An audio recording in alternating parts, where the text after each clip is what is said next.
Now I'm not going to lie to you, this video was meant to come out a little while ago, I just completely forgot to make it, so I'm going to make it now instead. This video is all about airdrops, and more specifically the new flares that came with the new wipe, giving you all the information you need to be able to go into a raid and use these airdrops properly.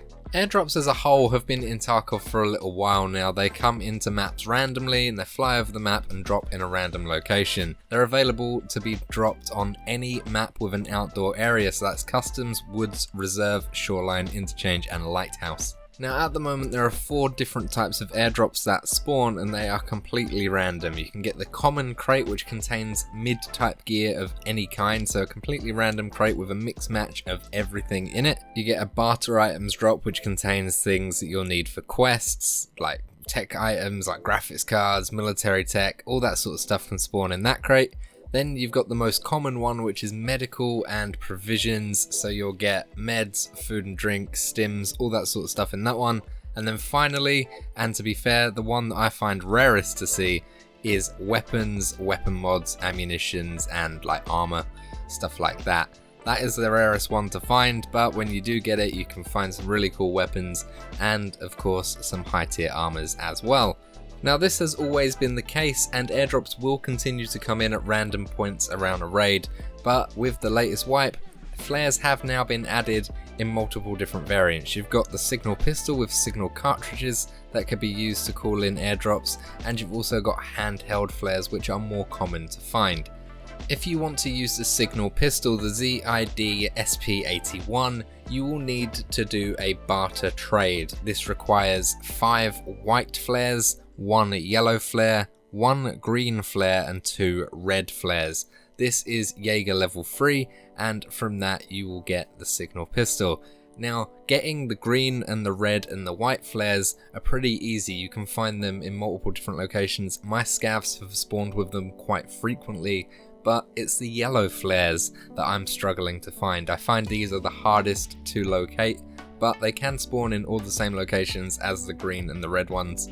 When you're in your raids, keep an eye on the weapon containers, the green wooden boxes, also stashes of course, and bodies of dead scavs, because that's where I've found these spawning the most. Once you've found all of your handheld RSP flares, then you can trade them to Jaeger level 3 and he will give you the signal pistol.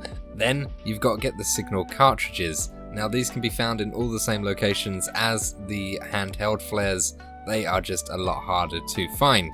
One thing to note though, if you are only looking to call in airdrops, then you only need to pick up the red flares, because they are the only ones currently to spawn airdrops. Now in the future, each different colour will correlate to a different type of airdrop, but at the moment you shoot a red flare and a random airdrop will spawn out of the 4 that I mentioned earlier.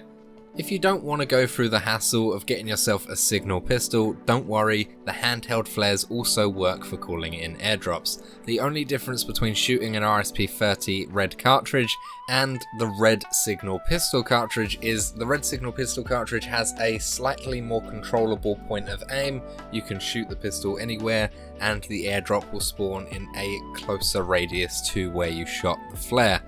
In terms of the handheld flare, when you are using it, your character sort of points it in front of you and shoots it in front of you about 30 meters. That alone causes a much bigger area of radius that a drop can come into. It's not massive, but if you are in a crowded raid, this might make a difference between getting there first or having people camp your airdrop as you come over to it. Once you fire your flare, it will take about 30 seconds for the plane to start coming in, and after that it will head to your location and drop that airdrop.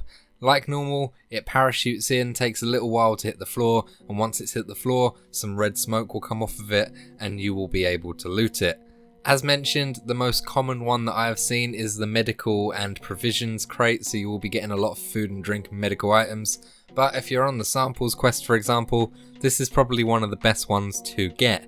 Obviously, we all want the barter and technical items one because that gives you all of the chances to find lead X's and technical items, graphics cards, all that sort of stuff. We all love that to make a bit of money. You also won't be able to find these flares on the flea market. They are not able to be put up and they are not able to be bought from any traders. You need to find them in raids, so when you find them, be sure to hoard them because they are quite rare. If you do choose to bring some into a raid, I wouldn't bring more than one because there is a cooldown on any sort of airdrop. If a random airdrop comes in the map, you still have to wait for this cooldown before you can call in your own. This cooldown is quite harsh, it is 20 minutes from the previous drop, so if you do go in and see an airdrop come over, or you call in one and you immediately go to call in another, then that airdrop will not be able to come in.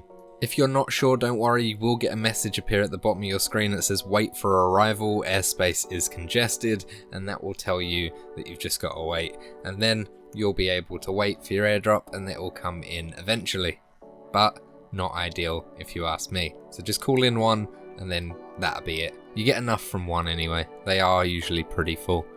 Now I do really like this addition to Tarkov. Calling in airdrops is quite a neat feature. The fact that it is only red flares though is a little disappointing. The others are just to light up dark areas in different hues, but at the moment this is a good starting point. I would like to see all the different coloured flares doing different things, but it is what it is. It's a good starting point and I am happy with what it is at the moment.